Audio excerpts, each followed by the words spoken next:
Hello, my name is Nairi and I'm running an adoption support channel, and today we're going to talk about what it's like when your adopted child arrives. So 8 things that you can expect to experience.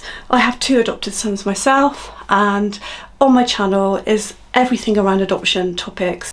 Just before the event, there's an air of anticipation as it's just about to happen, that your child is about to arrive, and lots of questions go through your mind, like, am I good enough? Have I made the right decision?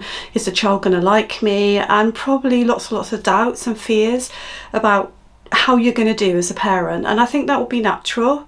And I can remember when we had our boys for the first time as foster children. I know that's a little bit different, but it's the similar sort of feeling just before the child arrives. You feel like you've prepared everything you possibly can physically and try to prepare yourself mentally, but there's still an element of doubt and fear as to whether you're doing the right thing. So that's my first point. My second point is, you always see in films, don't you, where the adopted person and the adopter run into each other's arms, and there's an immediate sense of gratitude and love, and everything is kind of fluffy and wonderful. And the reality is that a child is coming into your home, and you are a stranger to that child, and relatively that child is a stranger to you.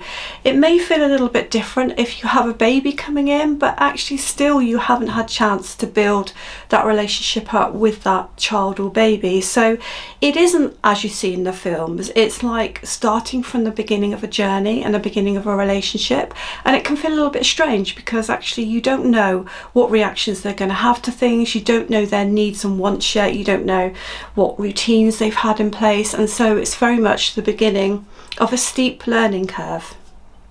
But my point number 3 is, despite all this, despite all these reservations on both points I've mentioned, inside you have a deep-seated joy, something that you can't explain, because obviously adopting is a completely unconditional response to a child, and having a child into your home gives you a wonderful deep feeling of satisfaction and a feeling that you have done the right thing. So even if you've had doubts, I think once the child arrives, that feeling of kind of knowing that something special has happened in your life, and a sense of relief that the whole process is over and that they're finally with you, and all the things that you've had to put up with and questions you've had to ask yourself and be asked, and all the hurdles you've had to get over, you do have that joy finally and that relief when that child finally arrives in your home. So still on my point number 3 is, those feelings of deep-seated joy which you can't explain and satisfaction will then get you over the next few months, which are obviously going to be really tiring, really exhausting and quite emotionally draining on you. That feeling will get you through. So my point number 4 is, you start to get very protective over your child and your situation, and whereas before you might have accepted lots of things from different people, whether it be your family saying things or your friends saying things, and you may have put up with a lot of comments, you're going to change your view on that, and all of a sudden the child becomes the centre of your focus, as they should do, and you find yourselves quite happily putting your family in place or friends in place when they say things that you think are not appropriate. And you also find yourself second thinking about whether to do a certain thing, whether to take them on a trip or go to somebody's house is actually going to be good for the child. So rather than just doing it, which you might have before, you're going to be thinking, is the child going to be happy in that person's home? Is the child going to be comfortable going on that trip? And if people say things in front of your child, people think that young children don't hear things and don't understand things, but they do. They listen to everything. And you find yourself sort of like looking at your relative and saying, no, don't say that. Do not say that in front of my child. Even when it comes to perhaps non-age appropriate conversations, I mean, I don't mean anything terrible, but you might look at the relative and say, no, that's not going to work. That's not going to work in front of my child. So you become protective. That's point number 4. Point number 5 is, you may well be looking for that natural indication that your child is beginning to bond with you and accept you. And obviously with a baby that's going to be different. You might be looking for more eye contact, that the baby's crying for you more and beginning to kind of need you more, or you may not have the same process. But with a younger child that is already not a baby, you might be looking for those spontaneous hugs. You might be looking for the little handhold. You might be looking for them to come to you and touch you more, want to be with you more. Sometimes children will call you mum or dad, but sometimes that's a learned word that they've heard. You kind of know the first time that they call you mum and dad for real. You kind of know it when they've said it for real and there's some sort of concept around mum or dad, so you might well be looking for that to happen. And those touches and spontaneous laughs, hugs may well happen within the first few months, but you might have to wait a little bit longer for that. So if you don't see that would be normal within the first few months. And so yeah, some adopters might get anxious about that. They're looking for that bonding quite quickly, but I've said in many other videos, you don't necessarily expect it within the first few months. My point number 6 is you find yourself creating new boundaries, new routines that fit in with a younger child's needs and wants, and your needs and wants just go to the background. So things that you've never done before, never put in place before. It might be that you have, now a particular set meal routine, or you do certain things out in the garden that you've never done before.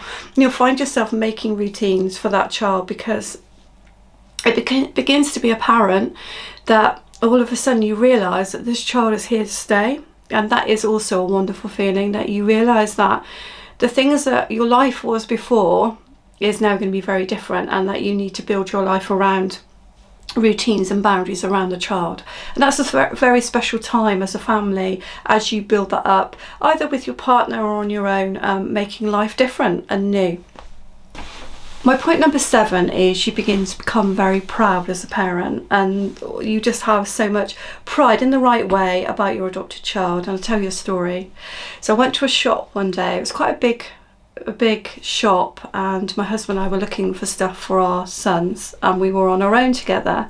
And I noticed this couple, same-sex couple, with a child, and I don't know whether they were an adoptive couple, but my gut feeling would tell me that they were an adoptive couple, because they were having such joy over this child and chatting to this child and showing them everything in the shop. And every now and again they would look up and look around and see if anybody was noticing their child. Oh, it was just so sweet. And I think you will have that kind of proud parenting kind of moments when you're looking around and saying to the world, this is now my child, and I've waited so long for this child, and it's very special. So alongside with that as well, you will want to take your child out for lots of trips and outings, but you'd have to be careful, of course, that it wasn't overload, because you might want to show off that you have a new child, but the child might not be quite ready for that. So that's my point number 7. My point number 8 is it does become totally impossible to remember a time in your life when you didn't have a child, and you try to imagine what it would have been like to not have this child in your home, and it becomes impossible to imagine that, especially if you've adopted siblings and life is very, very busy. So all of a sudden this becomes the new you as a parent, and your life takes a completely different shape, and you will be very tired around this time because it's emotionally very draining to change your way of life, obviously, but it becomes very much the fabric of you, that you and your child are going to fight the world together, and you're going to put things in place to protect them, and you're going to love them and try to bond with them, and all things are new, and it's overwhelming emotion, but it's obviously a good one, but obviously comes with that as the tiring, exhausted factor as well. So I hope you've found that helpful. If you've not found my channel before with adoption topics on it, then please subscribe, and I look forward to seeing you in another video. Thank you for watching Adoption with Nairi.